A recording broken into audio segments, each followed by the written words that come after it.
Good morning and welcome to The Art of Composition. Thanks for joining me today. I appreciate it. So today I want to take a look at another Paul Hassell photograph. I do look at a lot of his images because the designs are exceptional. And it's a good example of how you can use the harmonic armature in composing a work of art, whether it's a drawing, painting, or a photograph. It doesn't matter.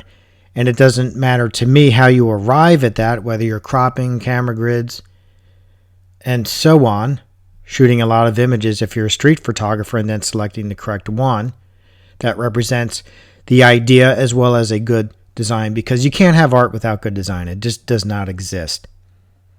And it is something that I talk about quite heavily. And if you're interested in that ideology, I do recommend Kenyon Cox's book, The Classic Point of View. You can find that on the website archive.org. I have a section of it, a few paragraphs on the chapter on design in my user's guide to give the reader an idea of what that book is about. But design is critical, and you can't have art without design, and meaning a successful design. You can design haphazardly and poorly.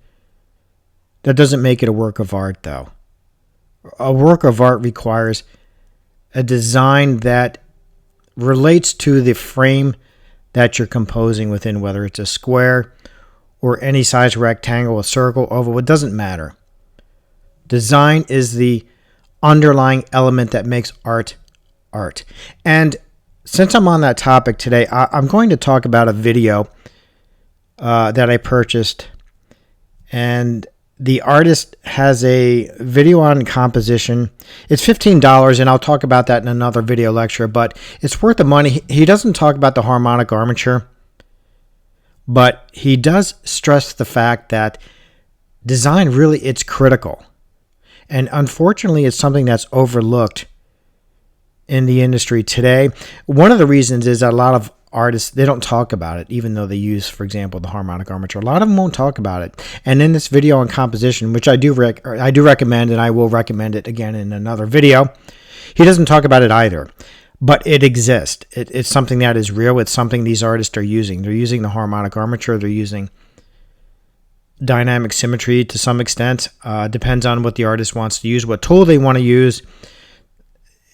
They are using design. They're not haphazardly placing stuff on a canvas. But anyway, let me take a look at this photograph and just point out a few things that might help the photographer. All right, here's the photograph with the harmonic armature drawn out. I do have this in my user's guide now. I did add this. So let me just drop a few lines. You have this vertical right here.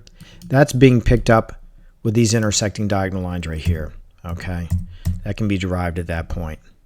You also have this vertical here, which is a strong one, and that is derived, can be derived from here.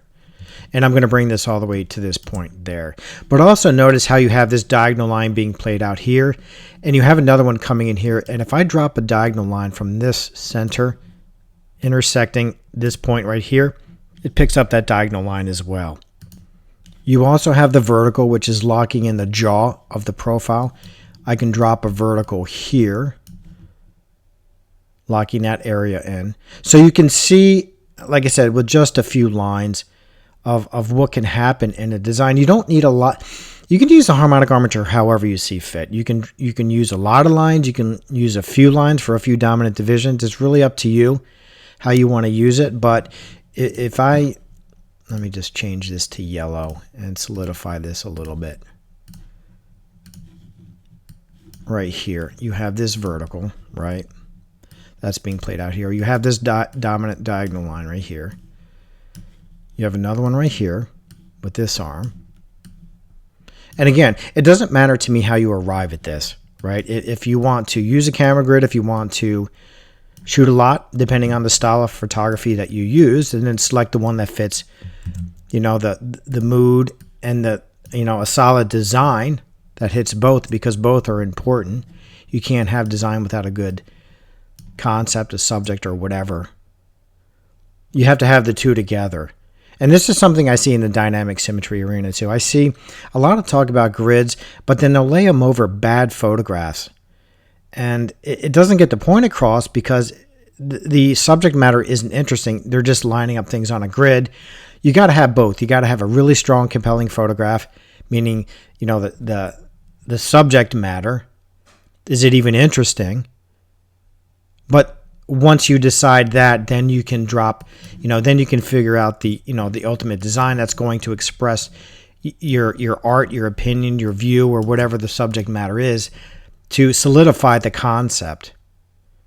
And notice here too, you have gazing direction. And let me just get rid of some of these lines to show how you can use gazing direction. Because I did add a section in my user's guide on this topic. And this is a good photograph to show. Gazing direction gives the composition movement. So the gazing direction is here, right? She's looking down, but it's also repeating this diagonal line here. But then you also have the diagonal line of the face repeating this diagonal line here. So you have a couple movements going on here. But gazing direction is actually, it's creating an invisible line here that's repeated in this dominant diagonal line right there. It's something worth mentioning. I did add this to my user's guide and so on.